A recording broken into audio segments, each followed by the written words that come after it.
once again, we come into your presence with expectancy in our hearts. God, we know you're going to bless us. So we lift our hands in the sanctuary and we give you glory and honor and praise. Come on, come on. So Father, we thank you.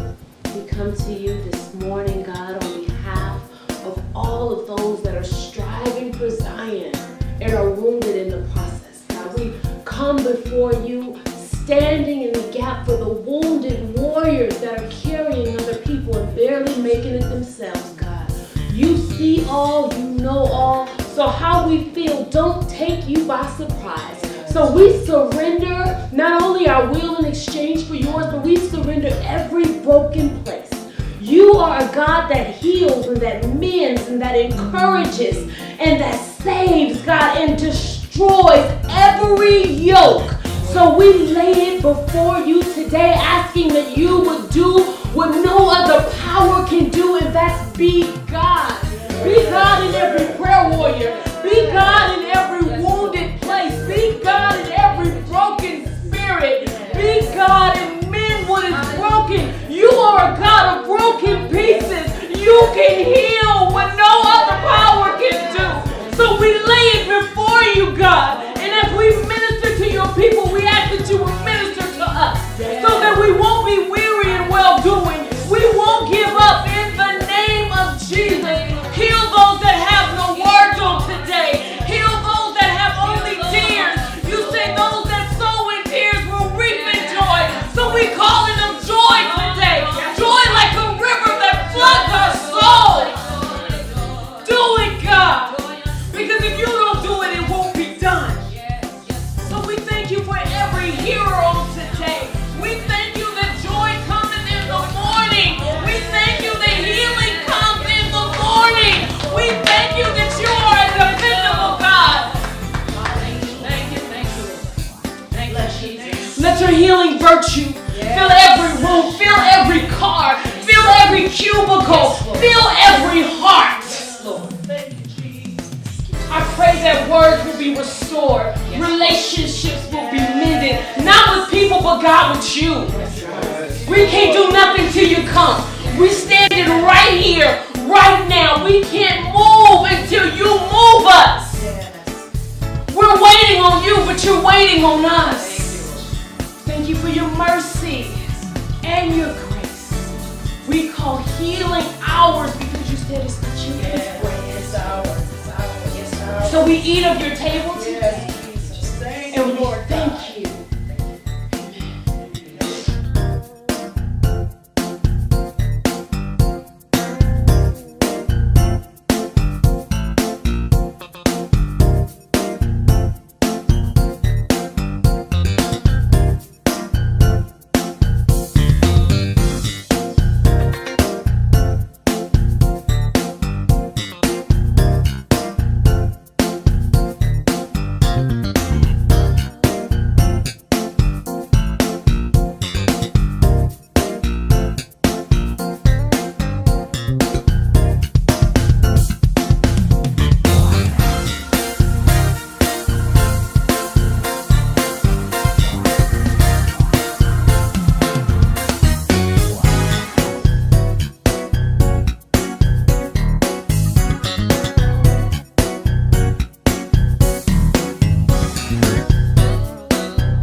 Melchizedek was king of Salem and priest of God Most High.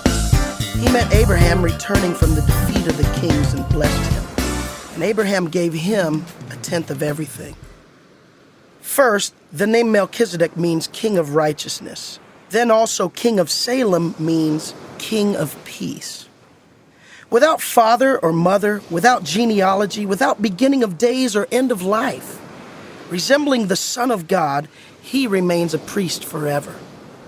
Just think how great he was. Even the patriarch Abraham gave him a tenth of the plunder. Now the law requires the descendants of Levi who become priests to collect a tenth from the people, that is, from their kindred, even though their kindred are descended from Abraham. This man, however, did not trace his descent from Levi, yet he collected a tenth from Abraham and blessed him who had the promises. And without doubt, the lesser is blessed by the greater. In the one case, the tenth is collected by those who die, but in the other case, by him who is declared to be living. One might even say that Levi, who collects the tenth, paid the tenth through Abraham because when Melchizedek met Abraham, Levi was still in the body of his ancestor. If perfection could have been attained through the Levitical priesthood, and indeed the law given to the people established that priesthood, why was there still need for another priest to come? One in the order of Melchizedek, not in the order of Aaron. For when the priesthood is changed, the law must be changed also. He of whom these things are said belonged to a different tribe, and no one from that tribe has ever served at the altar. For it is clear that our Lord descended from Judah, and in regard to that tribe, Moses said nothing about priests. And what we have said is even more clear if another priest like Melchizedek appears, one who has become a priest not on the basis of a regulation as to his ancestry, but on the basis of the power of an indestructible life. For it is declared, you are a priest forever in the order of Melchizedek.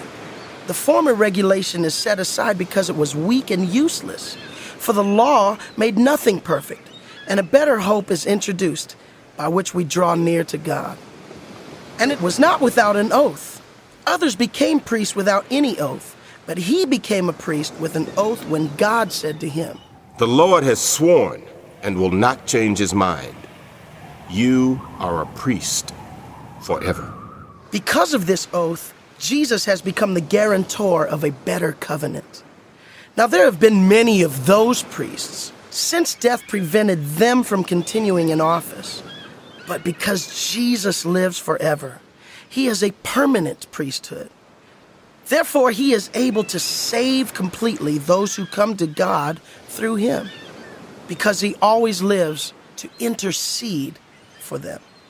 Such a high priest truly meets our need. One who is holy, blameless, pure, set apart from sinners, exalted above the heavens. Unlike the other high priests, he does not need to offer sacrifices day after day, first for his own sins and then for the sins of the people. He sacrificed for their sins once for all when he offered himself. For the law appoints as high priests men in all their weakness, but the oath, which came after the law, appointed the Son who has been made perfect forever.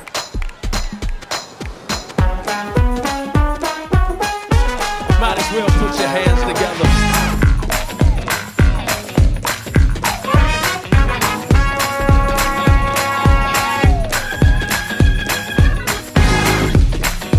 Put them together, come on.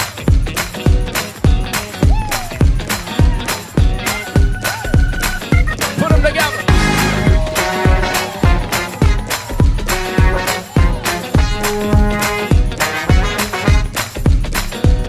I got joy in my soul. God is in control. I got Satan on my trail, but I'm singing all is well. He's attacking every day, but I'm watching while I pray. No matter the attack, I won't turn back, 'cause this means war. This means war. This means war. This means war. Put them together. I got joy in my soul. God is in control. I got Satan on my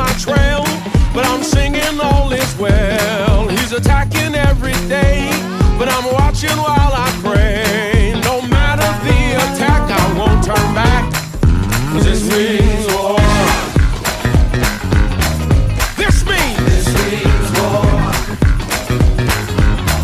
This means war. This means war. I plead the blood. I plead the blood. There's power in the blood. I plead the blood. Healing in the blood. I plead the blood. Power in the blood. I plead the blood. I've been in the storm and the rain, but the blood still stays the same. Whatever's going wrong, my war clothes are on. I might be in a daze, but you can't have my praise. No matter the attack, I won't turn back, 'cause this means war. This means war. This means war. This means war. I plead the blood. I plead the blood. There's power in the blood. I plead the blood. Healing in the blood. I plead the blood. Power in the blood. I plead the blood. You can't have my family. You can't have my increase. You can't have my breakthrough. You can't have my, you can't have my, you can't, I plead. I plead the blood. There's power in the blood. I plead the blood. It's a prayer of protection. I plead the blood. It's a prayer of provision. I plead the blood. This means war. There's power in your praise. This means war. Prayer changes things. This means war. You can't take this lying down. This means war. Said this means war. This means war. 5, 6, 7, 8. They will be strong like eagles. Or one version says they shall mount up, right, on wings like eagles. Then it says they shall walk, they shall run and not be weary, walk and not faint. Now, he gives a sort of a explanation, or he paints a picture of what it's like for God to strengthen you in weakness. And what he says is it's like mounting up or taking to flight like an eagle. Now, why does he choose an eagle? Why? I thought about this, and the more I thought about it, there's another bird that came into my mind, which for years I've admired. It's a hummingbird. You've seen them. They move real fast, right? Their wings, and they move really, really fast. And hummingbirds are funny though, because they're in the air. They're flying, but they don't really fly, right? They kind of dart, right? Right? You ever seen a humming? Their wings their wings are rolling. And you can even hear sometimes, if you're quiet enough, you can kind of hear the flutter of the wings, when they're flapping, because they're moving so fast. And they don't really fly, they dart, right? And it's like everywhere they go quick, boom, boom, right? And then like they'll be at a tree or a flower, and they'll dart in, dart out, dart in, dart out. And they dart here, dart there, go there. And what I would suggest to you is this. Most of us are like hummingbirds. We expel a lot of energy, and we don't really soar. We just kind of dart. And we dart in here and dart out there, dart in there and dart out here. And I would imagine that most of us have lives that are super tiring because we spend all day just darting around. It's impressive. And people look at it and go, look at them go. But that's not the picture God has for you. The picture God has for you and the picture he has for me is that we would be able to mount up like an eagle. Now, what's different about an eagle? An eagle has the ability to fly, and an eagle can go to heights that no other bird has the ability to go to. An eagle, it's easy for an eagle to fly at 10, 12,000 feet. That's easy for an eagle. And if you ever watch an eagle flying, they fly and their wings, literally, their wings are out like this, and they'll be out like this for a while. And every now and then they'll do like this. Right? They expel very little energy and they get higher than a hummingbird ever could. Why? Because the design of an eagle's wing is completely different from the design of a hummingbird's wing. The eagle's wing is designed to catch the updraft of the wind so that it has to expel very little of its own energy to get to higher heights, because it is designed to use an outside force to get higher. Whereas the hummingbird has to make its own flight happen in its own power, but not the eagle. The eagle has the ability to use the power of something else to get it higher than anything else could ever go in its class. Why? Because its wings are designed to catch the updraft of the wind. And when it catches the updraft of the wind, the eagle stays at higher heights longer than any bird, and it can get higher than any bird, and it's sitting up there because its wings are designed to simply manipulate the wind, and it doesn't have to expel its own energy. Well, he says you and I should mount up with wings like an eagle. What does that mean? What God is trying to tell you is that your spirit, your soul, is not designed to just flutter, and you're not designed to dart in and out and to expel all kinds of energy to be who God has called you to be. Your spirit, your soul is designed to catch the updraft of God's love. When you catch how much he really loves you, when you catch how much he really has for you, when you catch how much God really wants to do in your life, and I'm telling you, when you really catch how God has created you and what he really wants for you, you will stop limiting yourself, and you will simply you will go for the ride and begin to fly higher than you've ever flown before, and stop trying to flutter and make your life happen.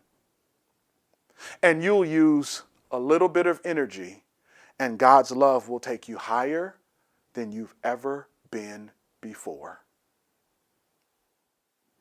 Now, the question is, what does that mean? It sounds great, but what does it mean? And what does it mean for me practically? Here's what it means. Listen carefully. There is a passage in the book of Philippians I want you to pay very, very, very close attention to. And the passage is in chapter 2, verse 13. Watch what it says. It is God who is at work in you to will and to do according to his good pleasure and purpose. It is God. Let that sink in. It is God who is at work in you. Slow down. It is God who is at work in you. What is he doing? He is giving you the will and the power to do what he's telling you to do. Why is that important? Because so many of us are like the hummingbird, and we're trying to fix everything at the same time, and we're expelling a lot of energy, and we're trying to get better, and we're trying to get faster, and we're trying to, listen to me, slow down. God is at work in you. Remember the last point. I have to know that God can and wants to change me. So how do I do it? I do it by, listen, and it may sound funny, but I need you to flow with me. You do it not by changing yourself, but you do it by allowing God to change you. How do you do that? If he is at work in you, here's how you do it. Listen carefully. Start, and this is the last answer on your handout. What you want to do is you want to begin working on what God has decided to strengthen. Now, how do you know what God has decided to strengthen? Because it is the very thing that you can't get out of your mind that needs to change. The problem with most of us is we're trying to change too many things at one time. You cannot change everything at once. And so we do a little bit here, a little bit there, a little bit here, a little bit there. Right? And we're darting between all of these changes, and we're like the hummingbird, and we're trying to do a little bit. No, stop. Work on the thing. What is the biggest issue that you know about you that you know God needs you to fix? Typically, one of the reasons why we dart around is because typically we're darting around trying to fix everything else other than that one thing. Because God has pinpointed something in your life that he absolutely wants to change you from, and that he wants you to surrender to him. But the way that we mount up on a wing like an eagle, forget all of the rest of the changes you need to make. All of those are coming. But the reason why this particular issue is heavy in your heart right now is because God is at work in you to will and to do according to his good pleasure. And so what happens is I let go of all of these other insignificant changes. Believe me, those are coming. You can't change everything at one time. When you do that, you're like the hummingbird. Work on the one thing that God has begun to reveal to you that needs to be changed. And when you work on that one thing, I guarantee you, when you say, God, okay, I surrender. This one thing you've asked of me, and God, I'll do my best to surrender it, and I'm going to work on this one thing. I will let you work in me this one thing.